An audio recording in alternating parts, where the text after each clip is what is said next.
성도 여러분, 안녕하셨습니까? 오늘 저는 하나님의 말씀을 근거로 해서 서로 격려를 이라는 그러한 말씀을 나누고자 합니다. 며칠 전에 한 젊은이와 이야기할 수 있는 기회가 있었습니다. 그 젊은이가 목사님, 요즘 너무 힘들어요 그래요. 그래서 제가 그 젊은이의 눈을 바라보면서 그래, 정말 힘들어 보이는구나, 그렇게 대답을 했어요. 그랬더니 이 젊은이가 한참을 펑펑 울더니 목사님의 그 한마디가 이렇게 힘이 되네요, 격려가 되네요. 제가 특별한 말한 것도 아닌데 그 젊은이가 하는 말이, 목사님, 지금 힘들어도 제가 무엇을 해야 할지 알아요. 무엇을 어떻게 해야 할지 알아요. 그런데 나 혼자 힘든 것 같아서 목사님께 말씀드린 건데 목사님이 그렇게 말씀해 주시니 제가 힘이 다시 생기네요. 성도 여러분, 다 힘드시죠? 네. 그러나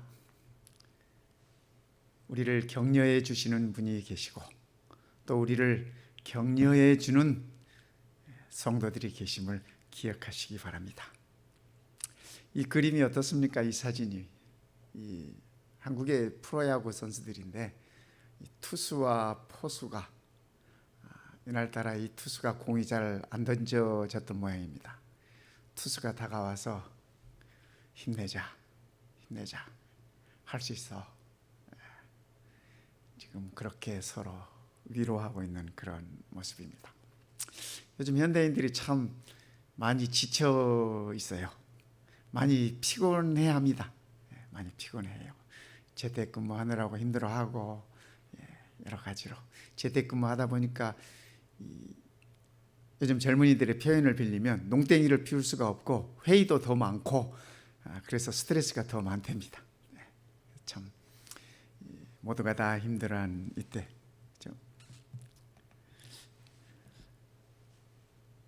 괜찮아, 잘했어, 힘내자, 서로 이렇게 격려할 수 있으면 좋겠습니다. 우리 가족들이 함께 예배드리고 있는 우리 성도님들, 곁에 계신 분을 향해서, 우리 아내분을 향해서든지 남편분을 향해서든지 오늘 다른 날보다 더 멋지네, 더 예쁘네, 이렇게 한마디씩 좀 던져주시기 바랍니다. 하셨죠? 네. 그 말씀을 들으시는 분은 이렇게 대답하시기 바랍니다. 오늘 참 살맛이 나네요, 오랜만에, 그러시기 바랍니다. 우리가 서로 격려가 필요해요. 그렇죠? 예. 음식을 하나 먹어도 야, 당신 음식 맛은 정말 예술이야, 이렇게 표현해 주면 그것이 뻔한 말이라는 사실을 알지만서도 힘이 되고 격려가 됩니다. 격려가 돼요. 성도 여러분, 목사도 우울증이 있을까요? 목사도 이 디프레션이 있을까요? 목사도 인간인데 없을 리가 있겠습니까? 다 있어요. 다 있어. 어느 안식일인가 제가 상당히 그 주에 이 힘이 들어서 저도 모르게 상당히 이렇게 가라앉아 있었습니다.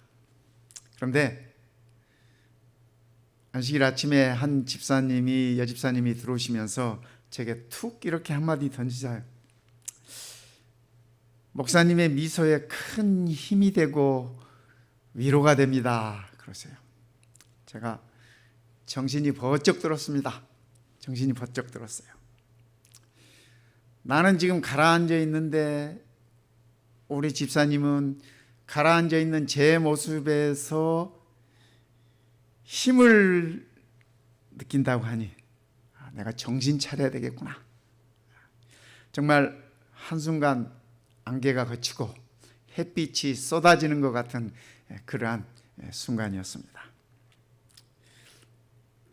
오늘 아침에 이 말씀을 준비하고 이렇게 있는데 한 여집사님께서 제게 전화했어요. 우리 예배 시작하기 전에 조금 전에 전화를 하셔가지고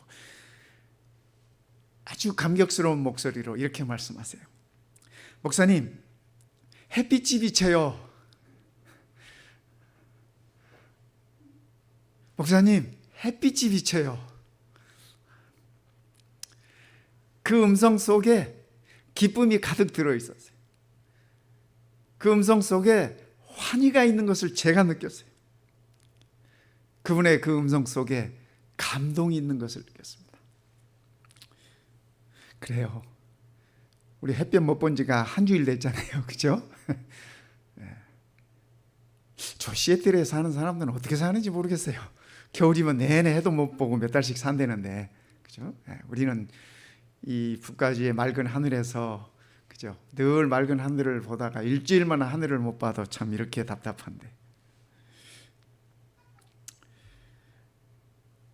그 집사님의 그 전화 소리를 듣고 제 가슴 속에 어뜩 떠오르는 찬미가 있었습니다. 내 영혼의 햇빛빛이여, 영화롭고 찬란해. 이 세상의 어떤 빛보다도 이 빛 더 빛나네. 주의 햇빛, 복된 햇빛 내게 비춰 주시옵소서. 주 웃는 얼굴에 얼굴 배울 때 기쁨 한량 없겠네. 성도 여러분, 오늘 우리에게 우리 주님의 웃는 모습이 있음을 기억하시기 바랍니다. 우리의 영혼에 비춰지는 햇빛이 있음을 기억하면 참 좋겠습니다. 교회란 무엇일까? 교회란 여러 말로 이렇게 표현되고 있지 않습니까? 예배 공동체다, 또 무슨 선교 공동체다, 사랑 공동체다, 여러 말로 표현되고 있습니다. 그런데 저는 교회란 이렇게 붙여보고 싶었습니다. 교회란 격려 공동체다. 성도가 성도들 간에 서로 집사님이 장로님에게, 장로님이 집사님에게, 서로가 서로를, 젊은이가 나이 드신 어른들에게, 어른들이 젊은이들에게 서로 격려하는 것이 교회가 아닌가, 그런 생각을 해봤습니다. 오늘 말씀입니다. 또 약속하신 이는 미쁘시니, 우리에게 약속을 주신 그분은 믿을 만한 분이시니 우리가 믿는 도리의 소망을 움직이지 않고 굳게 잡아 서로 돌아보아 사랑과 선행을 격려하며, 사랑과 선행을 격려하며. 사도 바울도 이 격려가 받고 싶었던 모양입니다. 로마서 1장에 보면 사도 바울이 이렇게 얘기를 하고 있어요.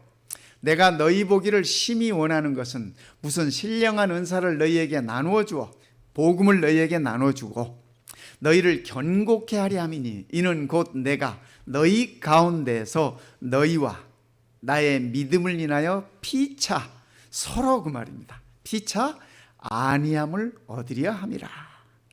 그러니까 말씀을 전하는 사도 바울도, 그렇죠? 말씀을 전하는 사도 바울도 그의 내면에 성도들을 통하여 위로받고 싶은, 안위받고 싶은, 격려받고 싶은 그런 마음이 있었다고 하는 사실입니다. 물론 바울의 복음을 듣는 자들도 바울을 통하여 격려를 받고 위로를 받고 그들이 안위를 얻었을 것입니다. 성도 여러분, 우리가 말씀 속에서 서로가 서로에게, 그렇죠? 서로가 서로를 격려할 수 있다면 얼마나 좋겠습니까? 한 개구장이 소년이 있었습니다. 아주 말썽꾸러기 소년이었어요. 아주 말썽꾸러기 소년이었고 그 부모님에게 아주 걱정거리였습니다. 그런데 어느 날 그 마을에 할머니 한 분이 이 말썽꾸러기 소년의 어깨를 이렇게 감싸면서 이렇게 얘기했어요. 얘야, 너는 성격이 참 쾌활하고 말을 잘하니까 나중에 설교자가 되어가지고 많은 사람들에게 좋은 것을 나누어주면 좋겠다. 너는 그 일을 참 잘하겠구나. 내 말 기억해? 이름도 모르는 마을의 한 할머니가 이 말썽꾸러기 소년의 어깨를 이렇게 감싸고 이 말을 했습니다. 나중에 그 소년이 자라서 이분이 됐습니다. 이분이 그의 글 가운데 남긴 글이에요. 어렸을 때 말썽꾸러기 소년이었을 때 그가 이름도 기억하지 못해. 같은 마을의 그 할머니 이름도 모르는데 그 할머니가 자기 어깨를 이렇게 감싸주고 했던 그 말을 평생 기억하는 것입니다. 그래서 결국 이 소년은 신학을 하고, 우리가 잘 아시잖아요, 기독교 역사에 있어서 세계적인 복음 전도자로 그분이 우뚝 서게 되었습니다.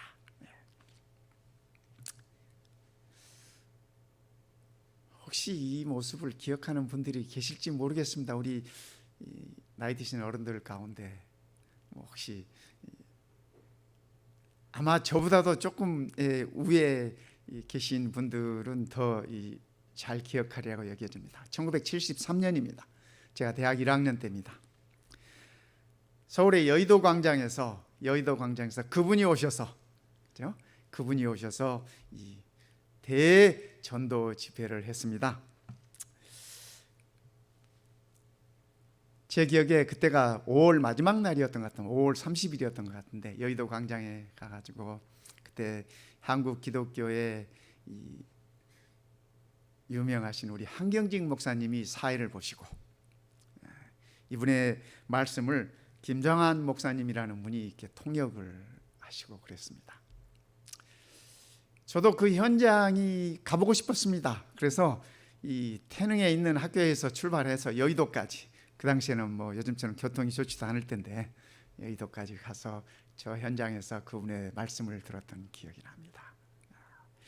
또 통역하시는 김정한 목사님 통역을 어쩌면 그렇게 잘하시는지, 말씀하시는 빌리그램 목사님보다 통역을 더 잘하시는 것 같았어요, 제 생각에. 네, 그렇습니다. 한 할머니의, 이름도 모르는 한 할머니의 격려가 이처럼 하나님의 큰 일꾼을 세우게 했던 것을 우리는 기억하는 것입니다. 무엇을 어떻게 격려할까? 그죠? 오늘 성경의 말씀 우리들에게 믿음과 소망을 격려해라. 믿음과 소망을 격려해라. 약속하는 이는 믿으시니 우리가 믿는 도리의 소망을 움직이지 않고 굳게 잡도록. 성도 여러분, 서로가 서로의 믿음을 격려하십시다. 우리가 지니고 있는 소망을 굳게 붙들고 그 소망에서 멀어지지 않도록, 그 소망이 우리의 삶 속에서 흐려지지 않도록, 그 소망을 움직이지 않고 굳게 잡도록 우리가 서로 격려할 수 있으면 좋겠습니다.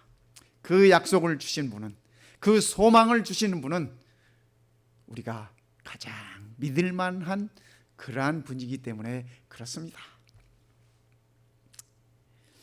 학교 생활이 엉망인 한 소년이 있었습니다.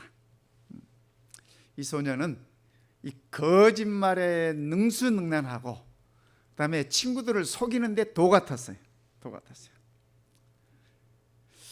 일찍 아버지를 여의고 엄한 어머니 밑에서 자란 소년이었기 때문이었는지는 모르지만 이 소년은 그랬습니다. 꾀병으로 3주씩 학교를 결석하고 안 간 적도 있고, 그런가 하면 또 겁이 많아서 학교에서는 이렇게 왕따가 되기도 하고, 또 열등생이라고 하는 그런 딱지가 붙은 그런 소년이었습니다. 어느 날 학교에서 그의 담임 선생님이 여선생님이셨는데, 그 선생님이 아이들에게 시를 하나씩 가져와서, 뭐 누구의 시가 됐든지 간에 시를 하나씩 가져와서 클래스에 나와서 앞에서 이렇게 그 시를 읽도록 했습니다. 학생들이 한 학생 나와서 읽어요. 그런데 뭐 이렇게 초등학교 학생들이 다 그렇죠. 뭐 얼마나 시를 진지하게 읽겠습니까? 시가 뭔지도 모를 텐데 그냥 선생님이 하래니까 건성건성 그냥 선생님께 숙제했다는 식으로 그렇게 시를 읽었어요. 이 소년의 차례가 됐습니다. 이 말썽꾸러기 소년이 시를 하나 가지고 나오더니 자기의 감성을 다 실어서 시를 읽었어요. 그랬더니 다른 친구들이 우 하고 뭐 어울리지 않는다는 둥 뭐 야 너가 뭐 시를 뭐 이렇게 막 놀려댔어요. 그때 그 여선생님이 이 소년에게 소년의 이름을 부르면서 너는 아주 훌륭한 작가가 될 소질이 있구나. 네가 너의 감성을 다 이렇게 쏟아서 시를 읽는 모습을 보니까 너는 훌륭한 작가가 될 것이야. 누가 뭐래도 너는 그 길을 잘 갔으면 좋겠다.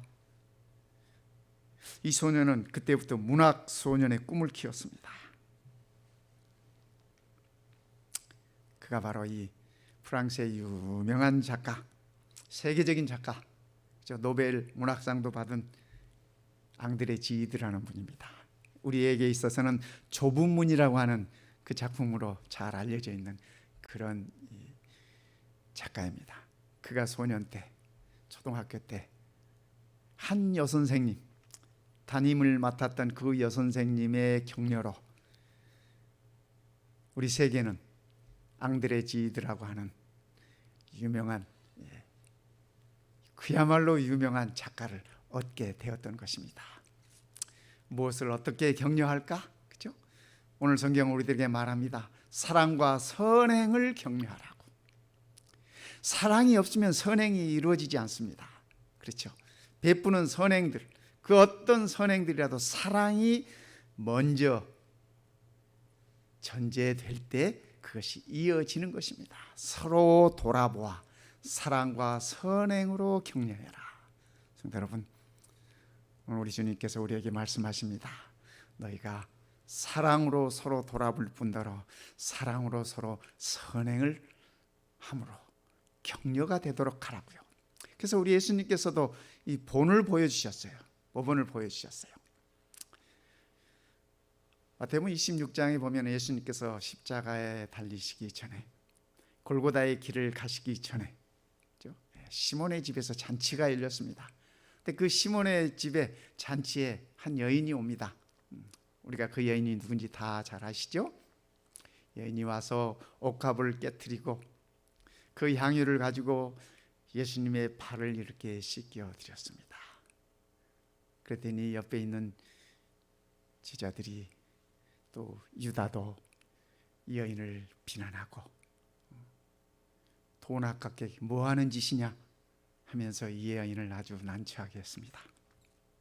그때 예수님께서 이 여인에게 이렇게 말씀하셨어요.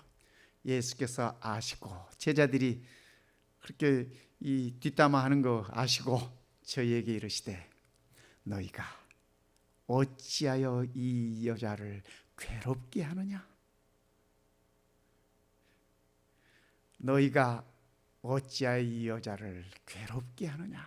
성도 여러분, 이 여인이 주님의 발 아래서 고개도 들지 못한 채 그의 눈물로 그의 머리털로 예수님의 발을 씻고 계실 때 그의 뒷머리에 떨어지는 예수님의 이 음성, 너희가 어찌하여 이 여자를 괴롭게 하느냐? 유다가 하는 얘기, 제자들이 수군거리는 얘기 이 여인이 못 들었을까요? 다 들었어요. 다 들었어요. 그러나 그 말에 대해서 할 말이 없어요. 할 말이 없어. 그저 묵묵히 그의 사랑을 예수님께 표현하는 것뿐이에요. 예수님께 받은 은혜가 너무 커서 그 은혜를 표현하는 것뿐이에요. 다 들리죠? 다 들려요. 예수님께서 한마디 더 하십니다.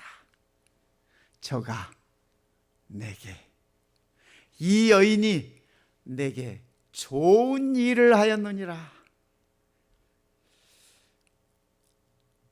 예수님께 하셨던 이 말은 이 여인의 가슴 속에 평생 남아 있었을 것입니다. 평생 이 여인의 삶 속에 생명력으로 작용했을 것입니다. 우리는 성경에서 그 사실을 확인하지 않습니까? 예수님께서 십자가에 달리실 때도, 예수님께서 골고다의 길을 가실 때도 이 여인은 예수님을 뒤따랐습니다. 십자가 아래서 모든 제자들이 다 흩어지고 도망갈 때도 이 여인은 십자가 아래에 있었습니다. 예수님께서 돌아가시고 일요일 새벽이 되었을 때 이 여인은 제일 먼저 무덤에 달려갔습니다. 예수님께서 승천하시는 모습도 그가 함께 보았습니다. 예수님께서 승천하신 다음에 다락방에 모여서 기도도 그가 함께 했습니다. 성령이 함께 임하는 체험도 했습니다. 이 여인이 내게 좋은 일을 하였느니라. 예수님의 이 격려의 한마디가 이 여인의 삶을 완전히 바꾸어 놓았습니다. 예수님은 격려가였습니다. 저는 예수님을 생각할 때 예수님은 격려의 예술가다라는 그런 생각이 들어집니다. 예수님께서 그죠? 이 마리아와 마르다의 집에 가셔서 쉬시고 음식도 먹으시면서 그렇게 하던 날, 마르다가 무척 바빴지 않습니까? 그래서 예수님께 와서 좀 이렇게 투정을 부렸어요. 그때 예수님께서 마르다야 말씀하시면서 몇 가지만 하든지 혹 한 가지만이라도 족하니라. 마리아는 이 좋은 편을 택하였으니 빼앗기지 아니하리라 하시니라. 예수님께서 마르다를 책망하신 말씀이 아니었어요. 예수님께서는 마르다를 사랑하시는 분이셨어요. 마르다야. 성경에요, 이름을 두 번 부를 때는 참 이 사랑하는 자에게 이름을 두 번 부르십니다. 시몬아, 사울아, 모세야, 사무엘아. 마르다는 이날 가장 소중한 것을 배웠습니다. 음식을 장만하고 하는 것도 중요하지만 주님의 말씀을 듣고 새기는 것이 더 중요하구나 하는 사실을 그가 배웠습니다. 가슴에 새겼습니다. 우리 예수님은 격려하시는 분이에요.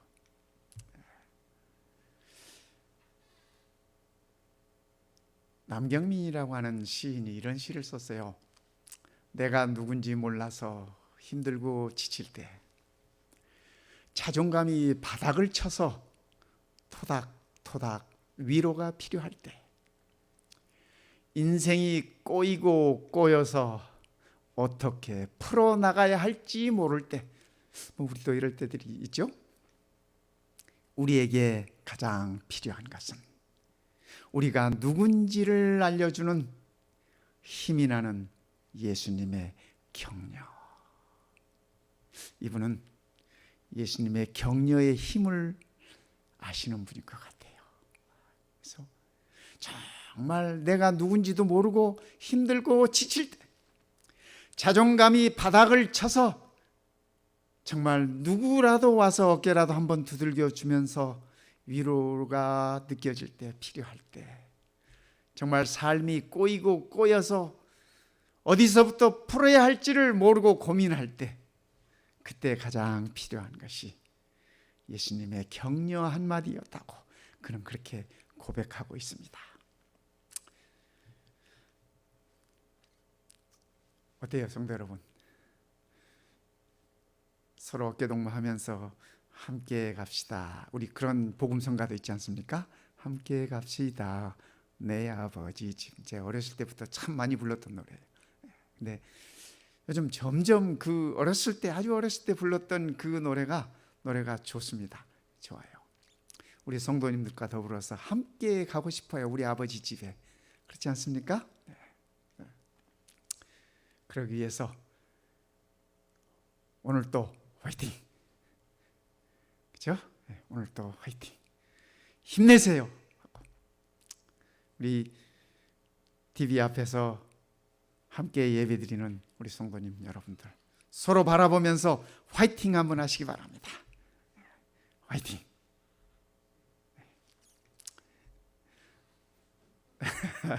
감사합니다. 화이팅. 우리 예수님은 격려의 예술가예요. 그렇죠? 그러므로 내가 주께 나아가기도 감당치 못할 줄을 알았나이다. 이 로마 백부장의 얘기입니다. 이방인의 얘기예요. 그렇죠? 백부장이 시골 젊은이에게 와서, 청년에게 와서 하는 말입니다. 말씀만 하시면 내 하인을 낫게 하소서. 말씀만 하셔서 내 하인을 낫게. 예수님께서 집으로 가겠다 그러니까 아닙니다. 저는 감당할 수가 없습니다. 그때 예수님께서 이 백부장에게 이렇게 말씀하셨어요. 예수께서 들으시고 저를 기히 여겨 돌이키사, 아니 도대체 어떻게 된 이방인이길래 이방인이 이런 말을 할 수 있단 말인가? 예수님이 들으시기에도 신기했어요. 기이했어요. 그리고 이르시되 내가 너희에게 이르노니, 자기 백성들을 향해서 하시는 말씀입니다. 이스라엘 사람을 향해서 하시는 말씀입니다. 내가 너희에게 이르노니 이스라엘 중에서도 이만한 믿음은 만나지 못하였노라. 대단한 칭찬 아닙니까? 아마 제 생각에 이 백부장은 평생토록 예수님의 이 말씀을 기억하면서 예수님께서 내 믿음을 칭찬하셨다, 내 믿음을 격려하셨다, 이 말씀을 가슴에 담아두고 그가 평생을 그렇게 살았을 것 같습니다. 저는 로마 제국이 기독교화할 수 있었던 데는 이런 분들의 힘이 기초가 되었다고 저는 그렇게 생각하는 것입니다. 예수님께서 이 베드로와 야고보와 요한에게 고기를 못 잡고 있는 이들에게 오셨습니다. 오셔서 깊은 곳에 그물을 던져라 이렇게 말씀하셨어요. 근데 밤새 고기를 잡는 어부들이 깊은 곳이라고 그물 안 던지고 낮은 곳이라고 뭐 안 던지고 그랬겠습니까? 좌우 앞뒤 뭐 그냥 배를 몰아가면서 샅샅이 그물을 던졌을 거예요. 그런데 그날 잡지 못했어요. 뭐 고기가 없어서 못 잡았겠습니까? 베드로가 고기를 못 잡아서 못 잡았겠습니까? 저는 이 말씀을 볼 때 그 밤에 하나님께서 고기를 따로 이렇게 몰고 다니신 것 같아. 밤새도록 베드로와 요한이 헛그물질을 하도록. 여러분, 그물 던졌다가 한 번씩 끌어올리면 얼마나 힘든지 아세요? 그물 던져보셨어요? 제가 대학생 때 이 서해안 바닷가로 이렇게 봉사활동 나간 적이 있습니다. 봉사활동. 저기 장항만에 그쪽으로 봉사활동 간 적이 있는데 이 어부들을 따라 나가가지고 그물 던져서 이 고기들을 끌어올리고 하는 그런 체험을 한 적이 있습니다. 그런데요, 빈 그물 던지기도 힘들어요. 그 다음에 고기가 그물에 안 들어있는 빈 그물 끌어올리는 것도 얼마나 힘든지 몰라요. 왜냐하면 물의 저항들이 있기 때문에. 물의 저항들이. 근데 밤새도록 그물을 던지고 끌어올리고 열어보면 고기가 없어. 또 던지고 끌어올리고 열어보면 고기가 없고. 여러분, 이거 우리 상상하기 어려운 체험이에요. 밤새도록 베드로, 요한, 그죠? 야고보 이 사람들이 그 일 했어요. 그 일에서 지칠 대로 지쳐 있는데 예수님께서 오셔가지고 하시는 말씀이, 얘들아 저쪽에 좀 더 깊은 곳에 던져봐. 그렇게 말씀하셨어요. 저 같으면 성질 확 냈을 것 같아. 내가 직업이 어부인데 깊은 데라고 거기라고 안 던져봤겠습니까? 뭐 이렇게 나오는 게 당연한 거 아니에요? 밤새도록 지금 이 노동에 지치고 피곤하니 베드로. 그런데 뭐라 그랬어요? 말씀에 의지해서 내가 그물을 던져보겠습니다 하고 그물을 던져요. 그리고 하나님께서 그날 그 시간에 그 그물 안에 고기가 그물이 찢어지도록 잡혔기에 그렇게 하셨어요. 그날 밤에 우리 하나님도 되게 바쁘셨을 것 같아. 왜냐하면 베드로가 그물 던지는 데마다 피해 다녀야 되죠. 고기를 피해서 몰아야 되잖아요. 이렇게. 예수님께서 그 베드로에게, 베드로가 예수님을 만나는 체험을 한 다음에 나를 떠나소서 그렇게 간증합니다. 나를 떠나달라고. 근데 그 얘기는 그죠? 반어법이야. 예수님 저를 챙겨주십시오. 그 말이야. 그 말이야. 예수님께서 베드로 속을 훤히 다 아시죠? 뭐라고 말씀하세요? 이제 후로는 네가 사람을 취하리라. 이제는 생선이 아니라 물고기가 아니라 네가 사람을 취하리라. 그렇게 말씀하셨어요. 그랬더니 그 말을 듣고 저희가 베드로, 요한, 야고보 저희가 배들을 육지에 대고 모든 것을 버려두고 예수를 쫓으니라. 그날 잡은 고기까지 버렸는지 모르겠어요. 그런데 그들은 예수님의 그 한마디에, 너희가 이제는 사람을 취하리라는 그 격려 한마디에 그들은 평생을 예수님을 쫓았습니다. 그들의 생명까지도 예수를 위하여 그들이 다 내어 놓았습니다. 우리 예수님은 격려하시는데 진정한 예술가이신 것 같습니다. 한 번은 예수님께서 제자들과 더불어 이렇게 성전에 오셨습니다. 성전에 오셨는데 한 가난한 과부가 이 헌금함에다가 두 렙돈을, 동전 두 알을 넣는 것을 보았습니다. 아무도 봐주지 않아요. 그렇죠? 아무도 그 여인에 관심 주지 않아요. 성전에서. 이 당시에 이 돈 많은 부자들은 이 당시에 돈이 다 이렇게 코인이었지 않습니까? 은전, 뭐 금전, 동전 뭐 이런 코인이었어요. 자루에다 담아가지고 확 붓는 겁니다. 동전 쫙. 소리 요란할까요? 네, 언젠가 한번 라스베가스에서 뭐 이렇게 그 쿼러 떨어지는 소리 제가 한번 들었는데 요란하더라고요. 막 그런 걸 잭팟이라 그러나 보죠. 제가 그런 게 아니고 옆에서 떨어지는 건 제가 보고 소리를 들은 적이 있어요. 요란하게 쏟아지더라고요. 이 당시에 부자들이 헌금을 그렇게 갖다 와서 촥 부었어요. 그러면 이 동전 소리가 얼마나 크게 들려요?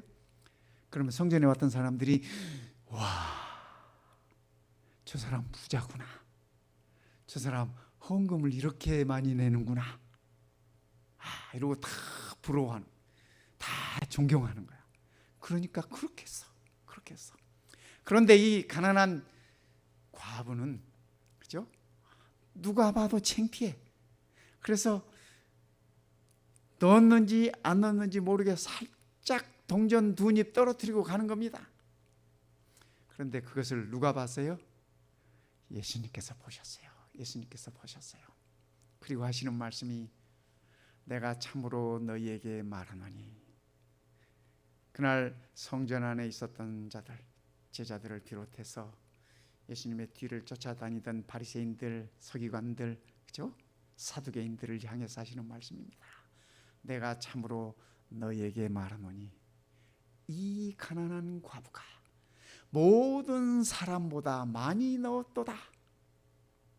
성도 여러분, 정말 하나님 앞에 죄송한 마음으로, 겸손한 마음으로 얼굴을 들지 못하고 하나님께 나와서 동전 두 잎을 하나님의 헌금함에 떨어뜨리던 이 여인에게 우리 주님께서 해주셨던 이 한마디는 어쩌면 이 가난한 과부의 평생을 두고 믿음 위에 굳게 서고 그가 하나님의 자녀라는 자존감으로 살아갈 수 있는 힘이 되었을 것입니다. 우리 주님은 그런 분이십니다. 우리 주님은 이런 분이세요.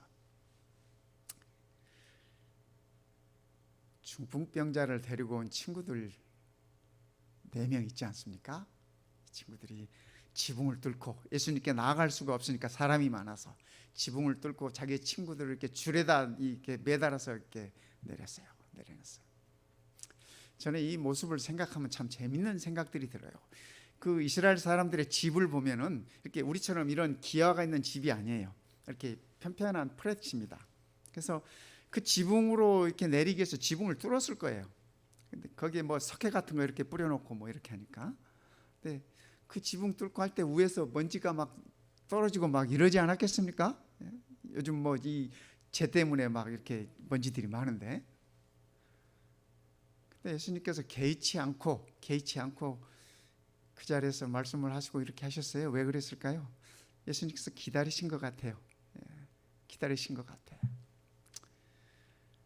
환자가 내려온 자 모두가 다 놀래고 기절하려고 그러죠. 또 집주인은 막 욕이라도 했을지 몰라. 남의 집 다 망가뜨려놨다고. 그렇지 않습니까? 지붕을 뚫어놨으니. 예수님께서 저희의 믿음을 보시고, 이 환자의 믿음을 보셨다는 얘기가 아니라 그 친구의 믿음을 보셨다는 얘기예요.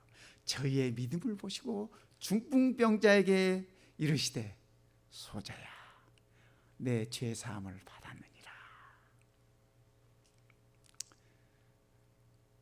성도 여러분, 오늘 우리 주님께서도 우리를 향하여 이렇게 말씀하십니다. 소자야 내 죄 사함을 받았느니라.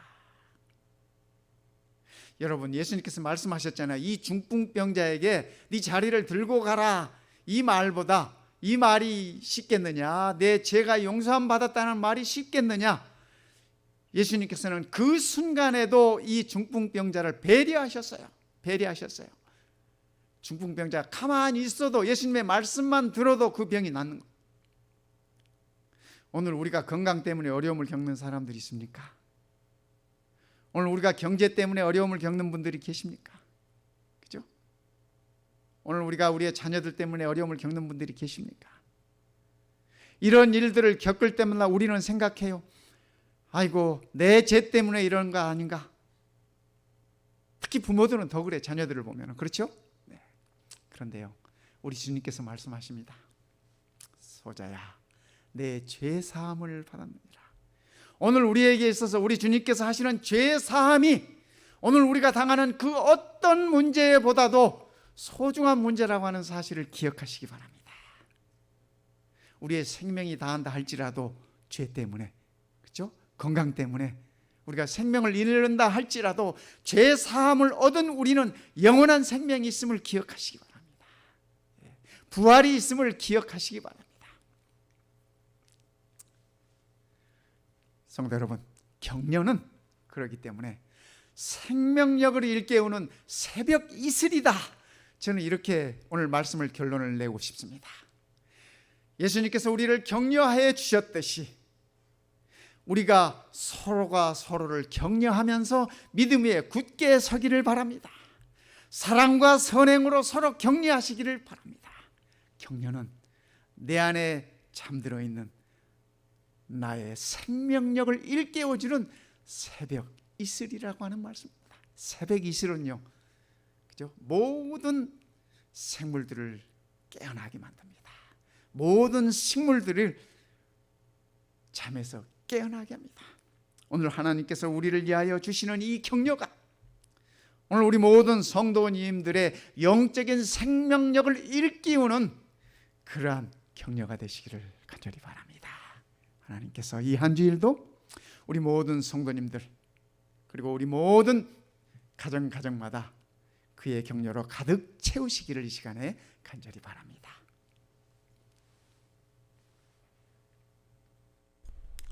이 시간에는 다 같이 일어나셔서 찬미 380장 주께서 나와 함께하네 다 같이 부르시겠습니다.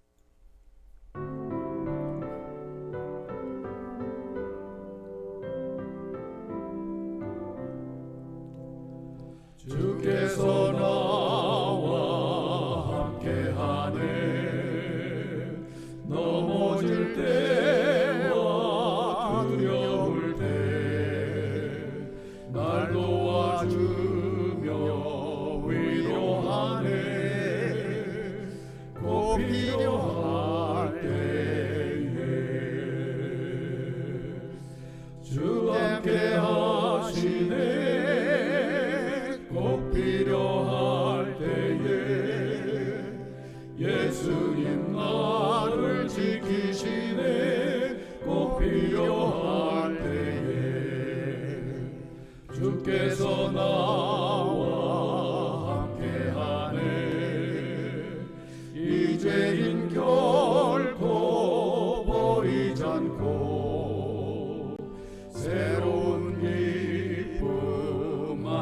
주네 꼭 필요할 때에 주 함께 하시네 꼭 필요할 때에 예수님 나를 지키시네 꼭 필요할 때에 주께서 나와 함께하네 내 짐을 종일 대신 지고 내 모든 슬픔 거두시네 꼭 필요할 때에 주 함께 하시네 꼭 필요할 때에 예수님 나를 지키시네 꼭 필요할 때에 주께서 나와 함께하네 내 기도 응답해 주시고 실족지 않게 돌보시네 꼭 필요할 때에 주 함께 하시네 꼭 필요할 때에 예수님 나를 지키시네 꼭 필요할 때에